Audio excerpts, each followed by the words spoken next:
आज प्रत्येक पालकाचं एकच स्वप्न असतं, आपल्या मुलाने चांगल्या शाळेत शिकावं, मोठ्या कॉलेजमध्ये जावं. पण याच स्वप्नांचा गैरफायदा घेऊन नक्की आपल्यासोबत काय खेळ खेळला जातोय याची तुम्हाला कल्पना आहे का? नमस्कार मित्रांनो, मी श्रुती.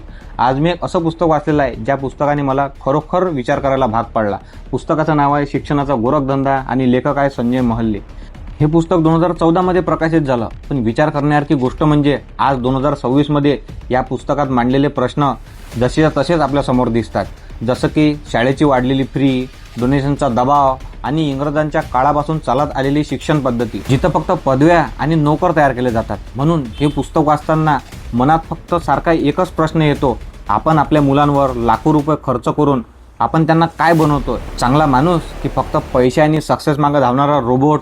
पुढील भागात आपण खाजगी शिक्षणाबद्दल या पुस्तकात काय मुद्दे मांडले आहे ते बघू. व्हिडिओ आवडला असेल तर लाईक आणि शेअर करा. पुढील भागासाठी फॉलो करा. धन्यवाद. जय भीम, जय शिवराय.